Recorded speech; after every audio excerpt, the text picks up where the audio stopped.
Good to be back, Bob? I always enjoy coming to Boston. Always a good dinner the night before the game. Just wish we were staying after. Coach Stevens was telling us at practice that he reached out to you to pick your brain on a couple of things. How would you assess? He didn't find much. How would you assess his first year of coaching in this league? That's what you guys do. I think he's a great coach. Why? Come on. We'll be here all day. Leonard, still a little, is that eye okay still? Or? He doesn't see well out of it. Yeah. It's cloudy. Percentages are down. It's cloudy. We just hope time will make it better. There's not much they can do. They say it's just a matter of time. So that's it. It's good to be back at Boston. Is it good to be back coaching after 2 games? Sure. I don't know what else I would do. It's winter. Plants don't grow, and I'm having a fight about books right now because I decided at my age that there's so many things you want to read, you can't do it. So do you just give up and read nothing, or do you go into high gear and read everything you can find? Just thought I'd throw that out. You weren't gone that long. You weren't gone long enough to do that, though. Well, you're gone long. That's what your mind does. You start thinking about weird things. You got to get back to it. I got some more if you want to hear them. Sure. All kinds of things went through my head. Buck, how you doing? You could be a columnist for Wine Connoisseur. That'd be great. I'd rather be a taster. But then you'd be I think you already are. Yeah, I know. Is it an odd experience to watch your team play on television? Oh, definitely. Yeah, you rarely get to do that, but when you do it, you realize that it's probably harder for the people that watch than the people that are in the battle. Without a doubt, your family, GMs and their staff, you're watching it, and you don't have any control over anything. You just live and die with every play and call and that sort of thing. So it's much easier sitting on the bench and being in the middle of the fight. Did you find yourself like barking at the television and stuff like fans do? No, I'm a little more mature than that. I save it for when I'm coaching. What's the mentality? How is it different the year after winning it when you're chasing? It's really no different. We've never,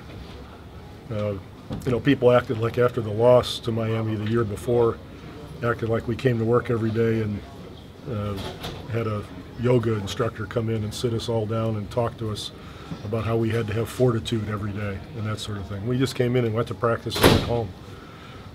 We talked about it in the very beginning, but then we just let it go. And so we didn't come in this year and say, no, we got to repeat, guys. If we repeated, that's great. If we don't, no big deal. Life goes on. It's just basketball. We'll try hard to do it, and we will or we won't, and that's that. How difficult, maybe that's not even the right word, to rebuild on the fly with these Hall of Famers that you have, and now you're rebuilding underneath with guys like Kawhi, who now is arguably the best player. How challenging is that? It's not challenging, Jackie, if you have people that have character and people that you don't have to motivate. I do very little at motivation stuff. I correct and we watch film and we teach and we do all those sorts of things, but I don't do any Newt Rockneys or anything like that. Kawhi Leonard wants to be a great player. He works with Chip and Chad before practice, after practice.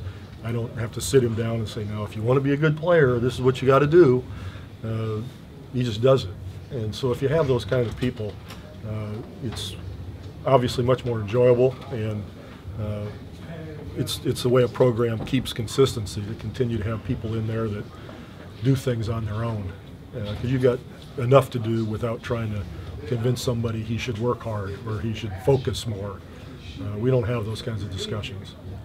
What's the biggest difference you've seen in Rajon Rondo's game compared to the last time he played the Celtics? I don't know. I haven't watched any film. I'm not trying to be a wise guy. I'm just telling you the truth. I'll make something up if you want, but if you had to make something up, what would it be? He's even better looking than he was last year. Looks-wise or basketball-wise? No, looks-wise. He's a good-looking guy. He's a good-looking guy. I don't see any reason to watch film. I just when my team has a game and they have 0 turnovers and we shoot 60% and the other team scores 40, then I'll start worrying about the other teams. But until that happens, I've got enough to correct and teach on my team, and that's how I spend my time. So what do you do to try to get a feel for what the other team is going to bring? One of the assistants will tell me something, and I believe whatever they tell me. So if they say, we're going to do this on the pick and roll, I say, okay, or I don't know if I want to do that. And then you go play. I mean, have you seen a secret play lately? Or a new pick and roll defense? Or some new amazing continuity offense that nobody can guard? It's the same stuff every day. Whoever executes the best, whoever is the most competitive and does both on a consistent basis for more of the 48, that's the team that wins. Take it to the bank. How do you, there's some young guys who do need to be pulled aside and said, okay, this True. is what how do you deal with them, and how do you know if to draft them or not draft them? Yeah, the question is good in the sense that it still is subjective. It's not an empirical sort of situation, and you can make a mistake, and we have had some guys along the way that I did have to talk to or whatever, and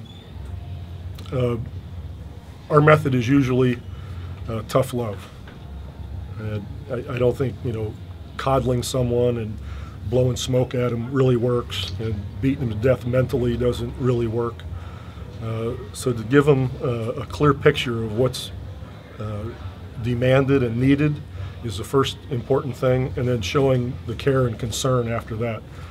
Being there for them on the court, caring about what they do off the court, understanding who they are on the planet, what makes them tick. You do all of that, and if that doesn't get through, get rid of them.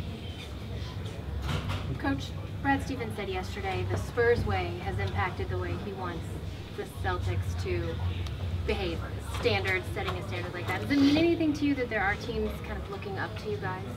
Well, it's both flattering and embarrassing in a way. We've been so fortunate over the years with the people we've had. And as I've said often, who wouldn't want to follow David by drafting Tim Duncan and go from there? Your biggest job is not to screw it up. And we haven't. We have not screwed it up. That's the credit that we deserve. But that good fortune, anybody'd like to start to build a program that way. So I'm flattered by what he said, and we do try to do things in a certain way. And I think a lot of the things we do are pretty universal, but we make mistakes too. Thanks, Coach. Thanks, Coach.